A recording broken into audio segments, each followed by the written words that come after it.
Hello everyone, welcome to this video lesson.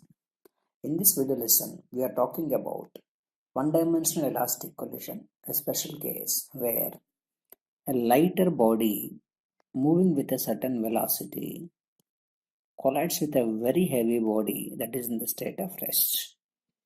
Collision is one dimension, that is, before and after the collision, body's motion is restricted to only one dimension.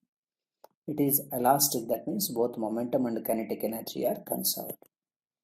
Taking that into consideration, we need to know the final velocities of the bodies before and after the collision. So the scenario is like this.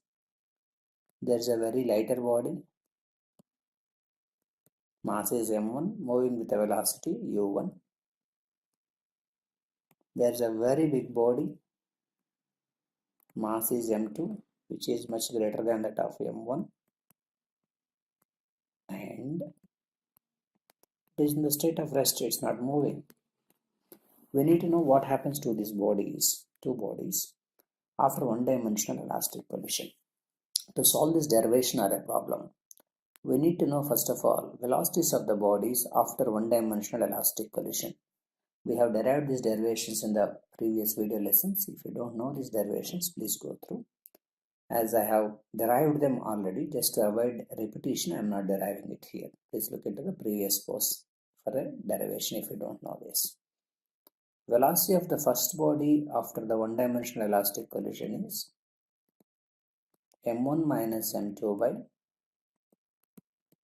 m1 plus m2 of u1, where m1 and m2 are the masses of the bodies and u1 is the initial velocity of the first body before the one-dimensional elastic collision, and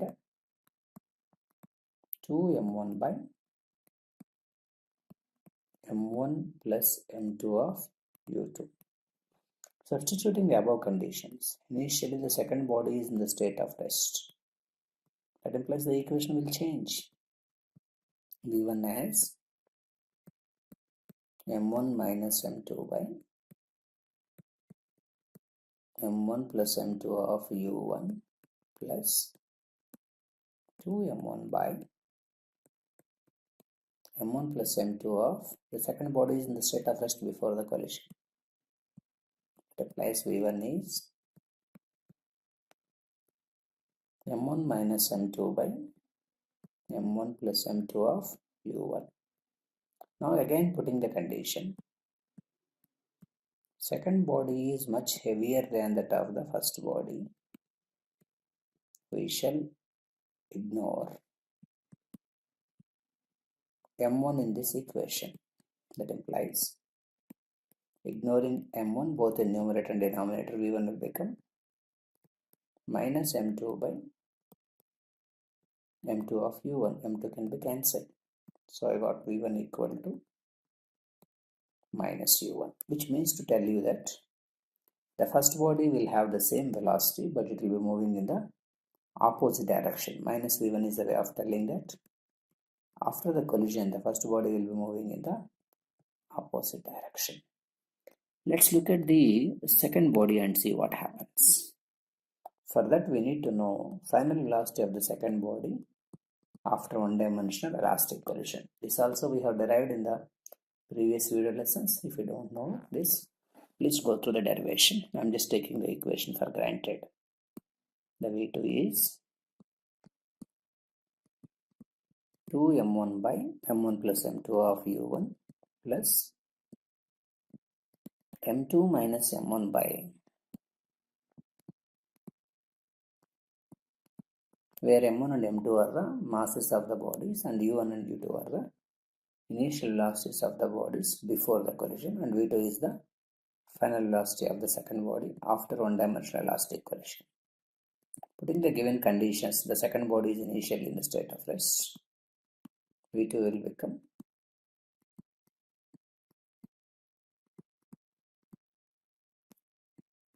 plus the second term is 0.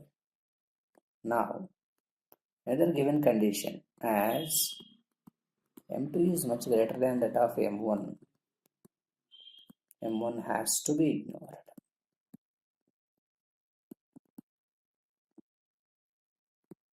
In that case, V2 will become, or M1.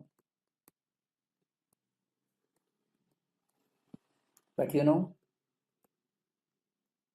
M2 is a large mass.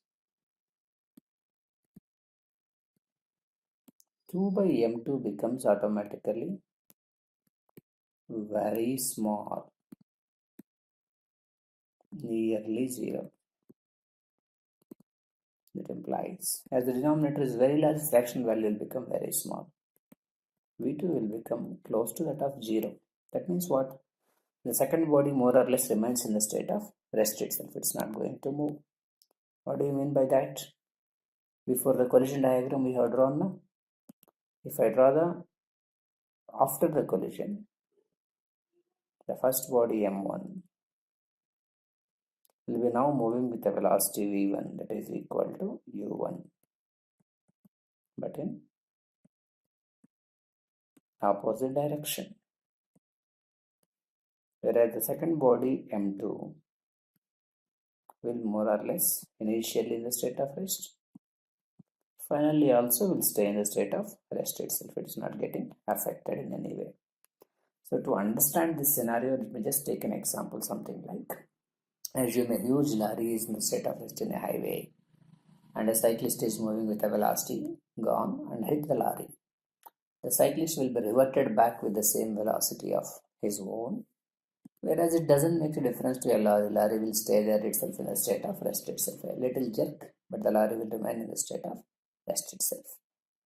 That's what's the case of a lighter body hitting with a heavier body that is in the state of rest. Lighter body will revert back with the same velocity and the heavier body will remain more or less in the state of rest itself. Thank you for watching. Keep coming back for more and more video lessons. Thank you.